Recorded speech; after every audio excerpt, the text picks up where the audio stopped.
하나님 우리 아버지와 주 예수 그리스도께서 은총과 평화를 여러분에게 내려주시기를 빕니다. 오늘 설교는 부르심에 대해서 초점을 맞춰보려고 합니다. 구체적으로는 그리스도인의 정체성이라고 할 수 있는데요. 구약에서는 계시록, 복음서에서는 예수님을 직접적으로, 서신서에서는 전체적인 그 의미를 대변하고 있습니다. 차례대로 설명하되 서신서를 중점적으로 상고해 보도록 하겠습니다. 구약의 말씀 사무엘상의 오늘 본문 내용은 사무엘에게 내린 계시의 초반부입니다. 하나님은 어린 사무엘에게 스스로를 나타내 보이시며 그를 이스라엘에 대한 자신의 대리인으로 삼으셨습니다. 사무엘은 엘리 제사장 곁에서 주님을 섬기고 있었습니다. 그때에는 주님께서 말씀하시는 일도 드물고 환상도 자주 나타나지 않았습니다. 말씀과 환상, 이 두 표현은 구약에서 하나님이 예언자들에게 계시하는 방식을 나타내는 전문 용어입니다. 그러니까 이 본문이 사제의 기능과 예언자의 기능을 독특하게 연결하고 있다는 것을 암시하고 있다는 것이죠. 어느 날 밤 사무엘이 잠자리에 누웠는데 주님께서 사무엘을 부르셨습니다. 하지만 그는 엘리 제사장이 부르는지 알고 엘리에게 달려갔습니다. 엘리는 그를 부른 적이 없었기 때문에 자신은 너를 부르지 않았다라고 했습니다. 이 상황은 3번이나 반복됐습니다. 그러자 엘리는 주님이 사무엘을 부르시는 것으로 알고 그에게 이렇게 일렀습니다. 그가 너를 부르시거든 네가 말하기를 여호와여 말씀하소서 주의 종이 듣겠나이다 하고 대답하라고 전했습니다. 그런 뒤에 주님은 다시 사무엘을 부르셨습니다. 여기서 독특한 표현이 나오는데요. 10절의 말씀에서 여호와께서 임하여 서서가 그것입니다. 서서는 구약에서 신의 현현, 곧 하나님이 인간에게 가시적으로 나타나는 상황에서 하나님의 등장에 대해 흔히 사용되는 말이었습니다. 즉 하나님의 이 계시의 현실성이 이 본문에서 강조되고 있는 것이지요. 사무엘은 하나님과 매우 직접적인 만남을 체험한 것입니다. 오늘 복음의 말씀에서는 예수님이 이 빌립과 나다나엘을 만나시는 장면이 목격됩니다. 빌립은 구약의 예언자들이 기록한 그분을 만났다며 나다나엘을 찾아가서 그 얘기를 했지만 그는 예수님의 이 출생지에 대해 경멸 섞인 말을 하며 그 이야기를 별 볼 일 없이 생각했습니다.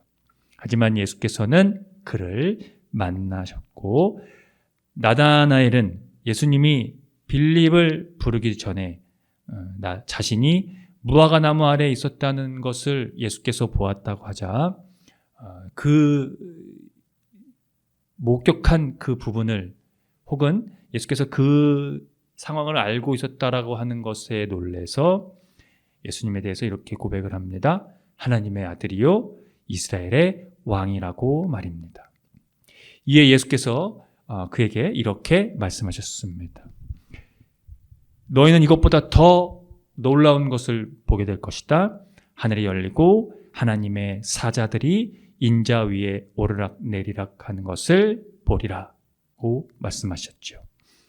하나님의 아들 예수 그리스도 안에서 하늘과 땅, 하나님과 인간의 단순히 종말론적인 접촉이 아니라 영원한 접촉을 이 본문을 통해 가리키고 있습니다.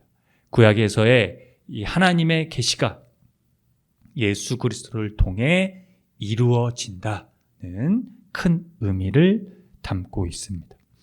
이 두 개의 본문에서는 하나님의 계시의 현실성을 경험한 것이라면 그 계시가 우리에게 어떠한 의미인가를 정확히 하고 있는 것은 오늘 함께 읽은 서신의 말씀 고린도전서의 본문입니다. 거기에 나타난 그 결정적인 의미를 이렇게 표현하고 있는데요. 우리의 몸이 성령의 전이라는 것이 그것입니다. 사실 이 본문은 부르심에 대한 직접적인 내용은 아닙니다. 성적으로 방종된 그들의 상황을 주제로 고린도 교회의 이 방종주의를 깊은 차원에서 다루고 있는 내용입니다. 고린도에 있는 교회는 영지주의자들과 유대교의 율법주의자들의 공격을 받았는데요. 영지주의는 간단히 설명하면 유대교와 기독교의 계시에 대한 사상과 그리스 철학과 동양 종교의 이 철학에 대한 이념들이 혼합된 그런 주의자들이었습니다. 2세기 발전된 영지주의는 때로는 금욕주의를 지향하기도 했고요. 또 때로는 이 방종주의를 지향했습니다. 당시 음행과 이런 우상숭배 등은 그런 음행과 우상숭배할 수 있는 이 유혹들이 고린도에서 일반적이었습니다. 그래서 이것을 거부하는 것은 매우 어려운 일이기도 했습니다. 그러니 이 영지주의의 이 방종주의는 아주 사람들에게 매혹적이었을 것입니다. 그런데 본문 12절에서 바울이 이런 말을 합니다. 모든 것이 내게 가하나 다 유익한 것이 아니요 모든 것이 내게 가하나 내가 무엇이든지 얽매이지 아니하리라. 즉 바울은 나는 무엇이나 할 자유가 있지만 모든 것이 다 유익한 것이 아니라고 덧붙입니다. 그러나 아무 것에도 제재를 받지 않겠다고 하고 있는 말입니다. 말이 앞뒤가 안 맞는 것처럼 이해하기가 어려운 것 같습니다.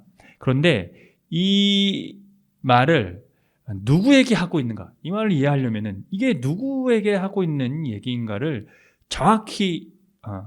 정확하면 이해가 가능한데요.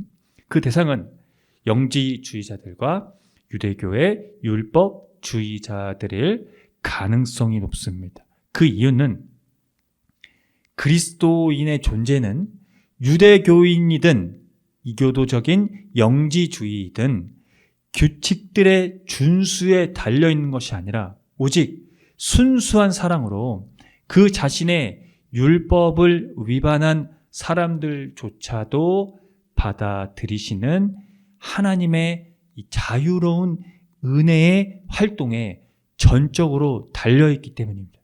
그게 성서가 바로 가리키고 있는, 특히 이 사도 바울의 서신에서 그가 밝히고 있는 그리스도인의 존재론입니다. 바울은 그 하나님의 자유로운 은혜의 활동을 위해 유대교의 율법주의와 이교도의 영지주의와 맞서 싸운 것입니다. 따라서 바울은 어떤 의미에선 무엇이나 할 자유가 있다는 것을 그는 받아들인 것이지만 그 말에 엄격한 제한을 두고 있는 것입니다. 그리스도인에게 있는 이 자유는 방종이 아니기 때문이죠. 모든 것이 허용되고 제재를 받지 않는다고 하더라도 모든 것이 다 유익한 것이 아니기 때문입니다. 저는 바로 이것이 기독교의 능력이라고 생각합니다. 즉 바로 절제할 수 있는 능력이 그것입니다. 이어서 바울은 13절에서 몸은 음란을 위해 있지 않고 오직 주를 위해 있으며 주는 몸을 위하여 계신다고 말하고 있습니다. 그가 고린도의 이 음행의 문제로 몸에 대해서 집중해서 설명하고 있는 이유가 이제 결정적으로 나오는데요. 14절의 말씀이 바로 그것입니다. 그 내용은 이렇습니다. 하나님이 주를 다시 살리셨고 또한 그의 권능으로 우리를 다시 살리시리라. 몸은 단지 사멸할 것이 아니라 부활할 것이기 때문에 사람들은 몸을 음행의 도구로 사용해서는 안 된다는 것이 그의 설명입니다.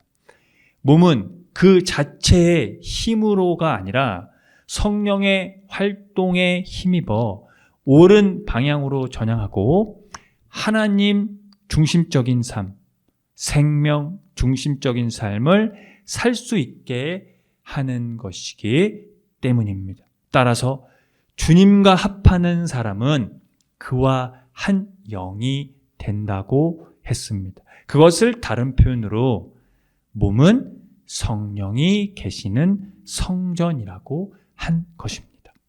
성령은 예수께서 세례를 받고 올라오실 때에 그분에게 임하셨고 이제 성령의 세례는 그의 이름으로 가능하게 되었습니다. 그게 초기교회의 역사이자 기독교의 역사입니다. 우리는 같은 영을 예수께서 하나님으로부터 보냄을 받은 그 같은 영을 그분과 함께 공유하게 되었습니다. 정확히 말하면 예수께서 사시는 곳이 바로 우리의 몸이 된 것이지요. 그분이 여러분의 몸에서 사시기 때문에 여러분의 몸에서 사시기 위해 십자가에서 죽으시고 다시 살아나신 것이 기독교의 역사, 그것이 사실이고 그것을 여러분이 믿는다면 여러분은 하나님께서 값을 치르고 사들인 사람들입니다. 하나님이 여러분을 부르신 이 궁극적인 목적은 여러분의 몸이 성령의 성전이 되게 하시는 것이 그것 때문이죠. 예수 그리스도로 말미암아 이 속량과 사들이심으로 여러분에게 주시는 자유를 가리킵니다. 여러분의 그 자유된 몸으로 그 성령의 성전이 된 몸으로 하나님께 영광을 돌리십시오. 하나님이 그 섬김을 받으십니다. 아멘. 함께